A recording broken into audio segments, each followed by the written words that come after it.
സമാധാനത്തിൻ്റെ അന്തരീക്ഷമാണ് നമ്മളെപ്പോഴും ഇഷ്ടപ്പെടുന്നത്. ശരിയല്ലേ?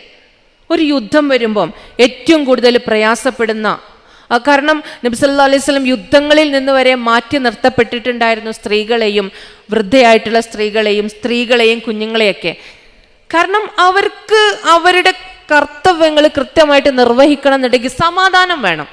നമ്മളെപ്പോഴും ചോദിക്കാറില്ലേ, സമാധാനം തരുമോ, ഒരു സമാധാനം തരുമോ? നല്ല നിലക്കും ചോദിക്കും, ദേഷ്യം കൂടി ചോദിക്കും, അല്ലേ?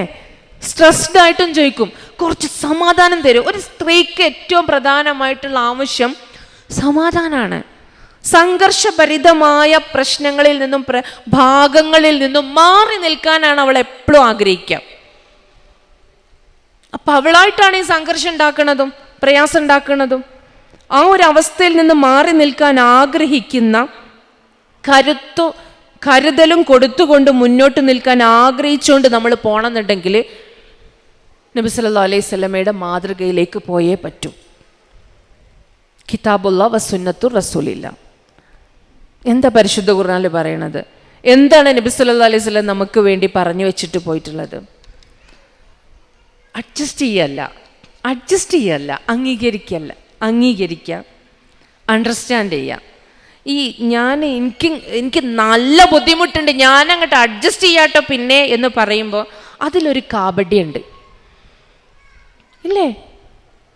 എനിക്കെൻ്റെ മരുമോളെ തീരെ പറ്റണില്ല, അല്ലെങ്കിൽ എനിക്കെൻ്റെ അമ്മായിമ്മനെ കൊണ്ട് തീരെ വയ്യ, എനിക്കെൻ്റെ ഭർത്താവിനെ തീരെ ഉൾക്കൊള്ളാൻ പറ്റുന്നില്ല, പിന്നെ ഞങ്ങളവിടെ അഡ്ജസ്റ്റ് ചെയ്ത് പോവാണ്.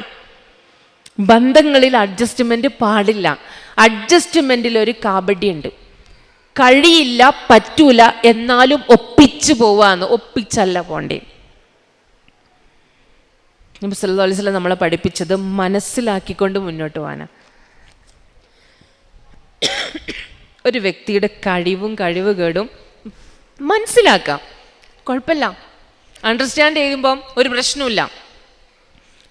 ഇദ്ദേഹത്തിന് ഇത്രയേ പറ്റൂ, ഇതാണ് ഇദ്ദേഹത്തിൻ്റെ കഴിവുകൾ, ഇതാണ് ഇവളുടെ കഴിവുകേടുകൾ, ഇതിന് ഞാൻ ഉൾക്കൊള്ളുന്നു, മനസ്സിലാക്കുന്നു. എന്ത് സുന്ദരാണ്, എന്ത് രസമാണ്.